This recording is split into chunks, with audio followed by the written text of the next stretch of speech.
You're listening to The Voluntary Life, where you can hear ideas for finding freedom in an unfree world.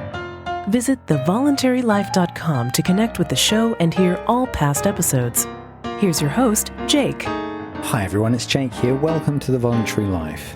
This week's episode is a book review, and I'm going to be talking about a book called Defying Hitler by Sebastian Haffner. Before I do that though, I just want to say a big thank you to my new patron, Carla H.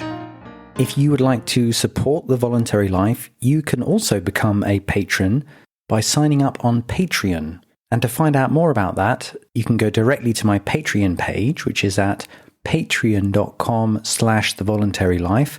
I'll also put a link in the show notes, which you can access directly in your podcast player. And you can also find out more at thevoluntarylife.com.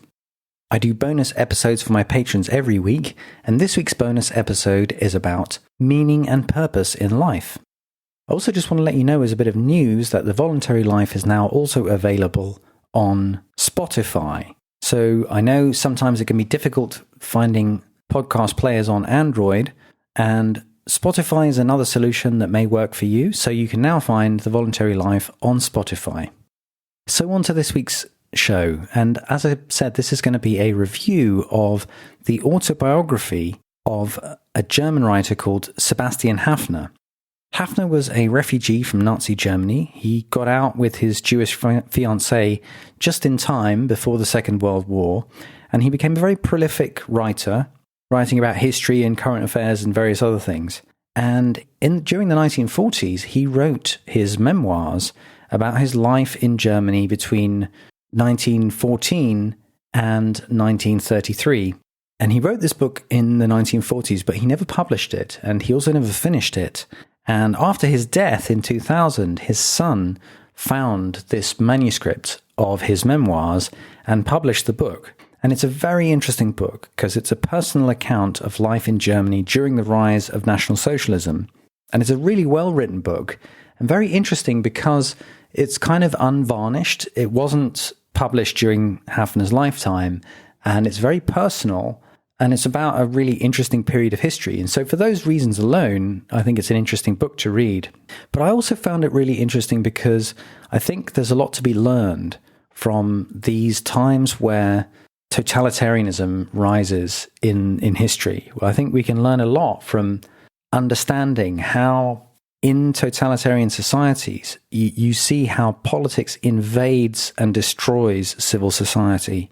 And there's always this tension between political society, the compulsory side of the state and politicians and local authorities, bureaucrats and taxes and all of that, and civil society, that part of society that is voluntary, based on voluntary relationships, like your romantic relationships, commerce, trade, markets, clubs, meetups, and so forth.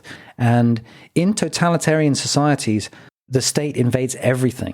All of civil society starts to get disrupted. And that's something that you really see happening in this book. And it's a fascinating thing to watch. And I think in such dramatic circumstances, you can get an insight into how politics just messes up everything. And the way that Haffner talks about it in his book is really the end of private life. And I found that very interesting to read about. I'll just read his description of this process. In one part, he says, "I discovered that the Nazi revolution had abolished the old distinction between politics and private life, and that it was quite impossible to treat it merely as a political event. It took place not only in the sphere of politics, but also in each individual private life. It seeped through the walls like a poison gas. If you wanted to evade the gas, there was only one option: to remove yourself physically, emigration." So I think that's a great description of this process that Haffner's talking about. And in the book, he gives a lot of examples of things that happened to him, which sort of illustrate this process that he's talking about of politics invading everything. And it's a very sad book to read about, really the sort of destruction of German civil society by the National Socialists. But it's also fascinating to get this insider view of it happening. So I wanted to share with you in this episode just a couple of really interesting stories from this book. And one that I wanted to share was Haffner's description of his circle of friends who were all students studying together, and how the rise of the Nazis destroyed this group of friends. So I'll read you a bit from Haffner's book where he describes this process. He says, "There was a small working group of 6 young intellectuals, all of them referendars approaching the assessor examinations, all from the same social class. I was one of them. We prepared for the exams together, and that was the outward reason the group had been formed. But it had long since become something more than that, and formed a small, intimate debating club. We had very different political opinions, but would not have dreamed of hating one another for them. Indeed, we were all on very good terms. The opinions were not diametrically opposed. Rather, in a manner typical of the range of views held by young intellectual Germans in 1932, they formed a circle. The extreme ends of the arc almost met. The most left-wing member was Hessel, a doctor's son with communist sympathies. The most right-wing was Holtz, an officer's son who had military nationalistic views. Yet they often made a common front against the rest of us. They both came from the youth movement, and both thought in terms of leagues. They were both anti-bourgeois and anti-individualistic. Both had an ideal of community and community spirit. For both, jazz music, fashion magazines, the Kurfürstendamm, in other words, the world of glamour and easy come, easy go, were a red rag. Both had a secret liking for terror, in a more humanistic garb for the one, more nationalistic for the other. As similar views make for similar faces, they both had a certain stiff, thin-lipped, humourless expression, and incidentally, the greatest respect for each other. Courtesy was anyway a matter of course among the members of the group. So just to explain this idea of the two extremes meeting that he's talking about, of the communists and the National Socialists, although they were opponents and fought bitterly against each other, they actually pulled on the same social groups and they fed many of the same desires. And you can see this in the description of the two sort of most extreme members of this debating group that Haffner is talking about. He goes on to describe the other members of the group. I won't go into all the detail, but just as some background detail, the group met in the house of Hirsch, who was the son of a Jewish university professor. So this whole group was meeting in a Jewish family's house, and there were some other people in the group. One of them was the son of a civil servant, and Haffner himself was also, I think, the son of a civil servant, training to become a lawyer.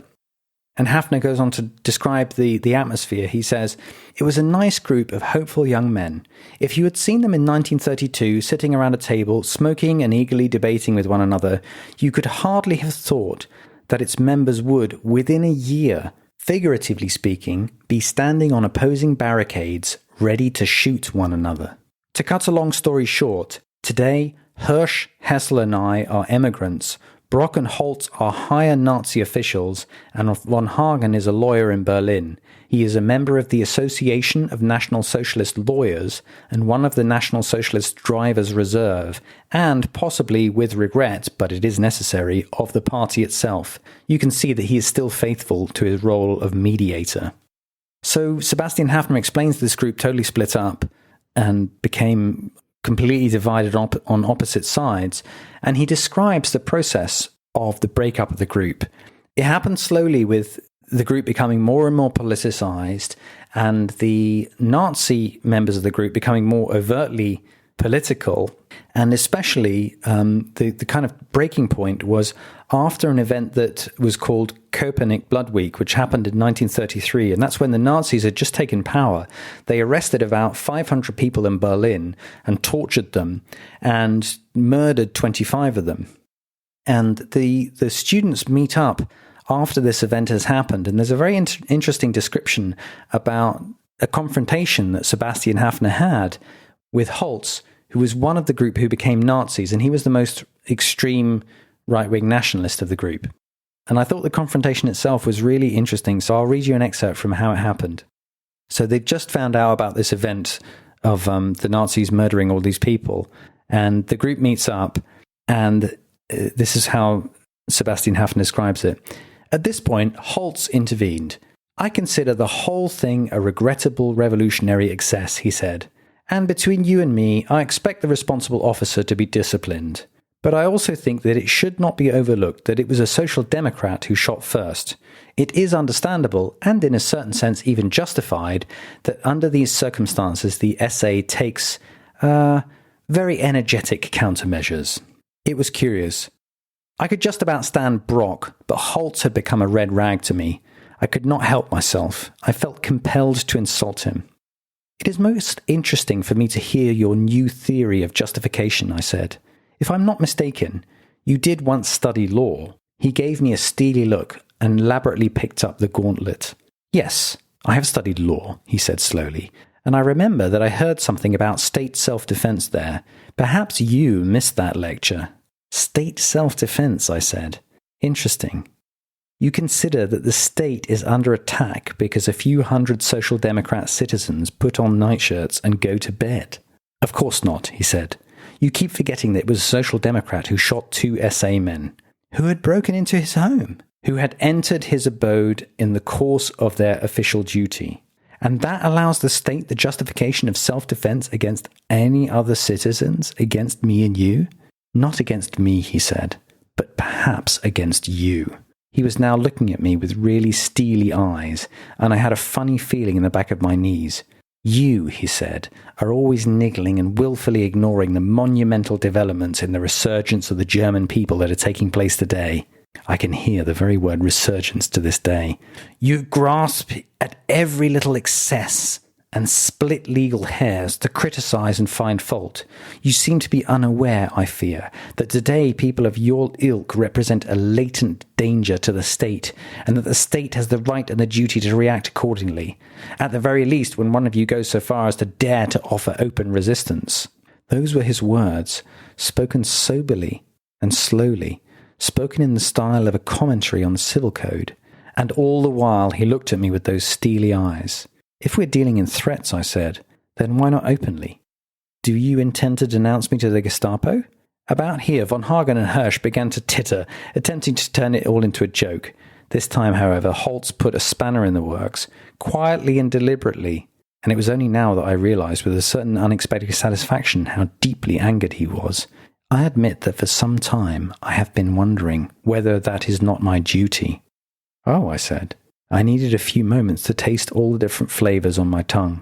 A little surprise, a little admiration for how far he was prepared to go, a little sourness from the word duty, a little satisfaction at how far I had driven him, and the new cool insight. That is the way life is now, and that is how it has changed. And a little fear. Having made a quick assessment of what he might be able to say about me, if he went through with it, I said, I must say, it does not speak for the seriousness of your intentions that you have been thinking about it for some time, only to tell me the result of your thoughts. Don't say that, he said quietly. All the trumps have been played, and to raise the stakes further, we would have to have become physical. It had all taken place sitting down while we were smoking. Anyway, the others now intervened and reproachfully tried to calm us both down. Oddly enough, the political debate continued quietly and bitterly for several hours, but in reality the group had broken up. We made no arrangements for further meetings. Hirsch took leave of me in September to go to Paris. I had already lost sight of Brock and Holtz. I only heard snippets of gossip about their careers in later years. Hessel left for America a year later. The group had been blown apart. By the way, for a few days I was concerned that Holtz really would set the Gestapo on me. As time passed, I realized that he had obviously not done so. It was decent of him, really. I thought that was a fascinating excerpt because you can really imagine this group of students who are friends, who hang out together and smoke together and drink together and talk about politics and all sorts of stuff. You can really imagine them together. And then the idea that they end up one of them threatening one of the others to report them to the secret police just within a short space of time is really sad and very interesting to see how that process works. Another quick excerpt that I want to read you, which I think is just fascinating, is about what happened to the intellectuals in Nazi Germany. So this is another excerpt from Haffner's book. He says, there was an intellectual journal called Die Tat, Action, whose content lived up to its name. In the final years before 1933, it had been widely read. It was edited by a group of intelligent, radical young men. With a certain elegance, they indulged in a long historical view of the changing times. It was, of course, far too distinguished, cultured, and profound to support any particular political party, least of all the Nazis. As late as February, its editorials brushed them off as an obviously ephemeral phenomenon. Its editor-in-chief had gone too far.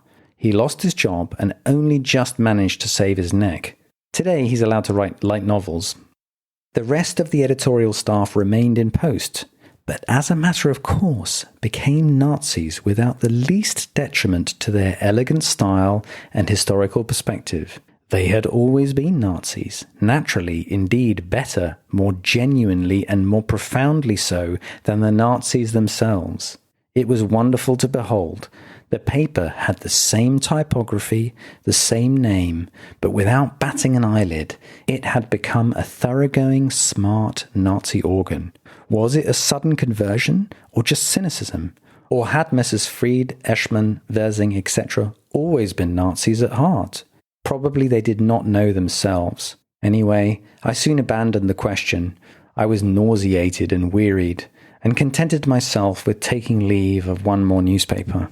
I thought that was a fascinating insight into what happens where intellectuals just adapt to the new power and even possibly without even realizing themselves how deeply compromised they are, just become organs of the new political elite. Anyway, I thought you might find it interesting to hear those two excerpts from this book. I thought it was a really interesting book. It reminds me of some other similar books about life during totalitarian regimes. One is a novel called We the Living by Ayn Rand, which I have actually reviewed in a previous episode. Rand was born in Russia before the communist revolution, and she was a teenager when the revolution happened and stayed in communist Russia during the early years after the revolution, the very, very tough years, in the late teens and early 1920s. And this book, We the Living, is the closest thing to an autobiography that she wrote. It's about how the Bolsheviks took over society. And there are many scenes in that book very similar to this one by Haffner about how the Nazis took over society. I'll put a link to the book review that I did of We the Living in the show notes. But this book by Sebastian Haffner, Defying Hitler, is very well written. It's very sad. It stops quite abruptly because he basically just stopped writing it sometime in the 1940s. This was during the war, and it wasn't kind of finished before publication. But I think it's, as a historical document, it's just a fascinating thing to read.